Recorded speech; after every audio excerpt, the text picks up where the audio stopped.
മനുഷ്യജീവന് ഭീഷണിയാകുന്ന മൃഗങ്ങളെ വെടിവെച്ചു കൊല്ലാൻ വൈൽഡ് ലൈഫ് വാർഡന് തീരുമാനിക്കാമെന്ന് കേന്ദ്ര വനം മന്ത്രി ഭൂപേന്ദ്ര യാദവ്. വന്യജീവി നിയമത്തിൽ ഭേദഗതി ആവശ്യമില്ല. ആക്രമണത്തിൽ കൊല്ലപ്പെടുന്നവർക്ക് കേന്ദ്രം 10 ലക്ഷം രൂപ നഷ്ടപരിഹാരം നൽകുന്നുണ്ട് എന്നും മന്ത്രി പറഞ്ഞു. വന്യജീവി ശല്യം കുറയ്ക്കാൻ അന്തർ സംസ്ഥാന ഏകോപനം ഉറപ്പാക്കുമെന്നും കേരള കർണാടക വനം വകുപ്പ് ഉദ്യോഗസ്ഥരുമായുള്ള കൂടിക്കാഴ്ചയ്ക്ക് ശേഷം മന്ത്രി വ്യക്തമാക്കി.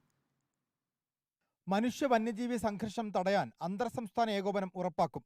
കോയമ്പത്തൂരിലെ സലീം അലി ഇൻസ്റ്റിറ്റ്യൂട്ടിന്റെ സഹായത്തോടെ കേരള, കർണാടക, തമിഴ്നാട് വനാതിർത്തിയിൽ പ്രത്യേക സംവിധാനം ആരംഭിക്കും.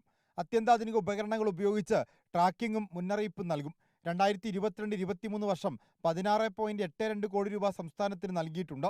ഫെൻസിംഗിനായി സംസ്ഥാനം പ്രത്യേക പ്രോജക്റ്റ് സമർപ്പിക്കണം. നഷ്ടപരിഹാരമായി കേന്ദ്രവിഹിതം 10 ലക്ഷം രൂപ നൽകുന്നുണ്ടെന്നും മന്ത്രി അവകാശപ്പെട്ടു. Need better cooperation, coordination and collaboration on wildlife issues, and our ministry will facilitate inter-state coordination meetings also. ഭേദഗതി ഇല്ലാതെ തന്നെ മനുഷ്യജീവന് ഭീഷണിയാവുന്ന മൃഗങ്ങളെ വെടിവെക്കാൻ ചീഫ് വൈൽഡ് ലൈഫ് വാർഡന് അധികാരമുണ്ട്. കാട്ടുപന്നികളെയും കുരങ്ങുകളെയും ക്ഷുദ്രജീവികളായി പ്രഖ്യാപിക്കുന്ന കാര്യവും വൈൽഡ് ലൈഫ് വാർഡന് പരിഗണിക്കാം. വന്യജീവികളുടെ എണ്ണം വളരെ കൂടുതലാണെങ്കിൽ കള്ളിംഗ് ആലോചിക്കുമെന്നും മന്ത്രി പറഞ്ഞു. I want to tell you that under the Wildlife Protection Act 1972, under Section 11, enough power have been vested with the Chief Wildlife Warden of the state.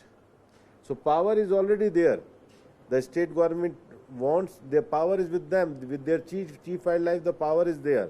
നഷ്ടപരിഹാരം കേന്ദ്രവീതം ഉൾപ്പെടെ 20 ലക്ഷം രൂപ കൊല്ലപ്പെട്ടവരുടെ കുടുംബത്തിന് നൽകണമെന്ന് ടി സിദ്ദിഖ് MLA ആവശ്യപ്പെട്ടു. ഭവനങ്ങളും വില്ലേജ് ഓഫീസുകൾ മുതൽ സെക്രട്ടേറിയറ്റ് വരെ നീളുന്ന സമര പരിപാടികൾക്കും പരമ്പരകൾക്കും നേതൃത്വം കൊടുക്കും.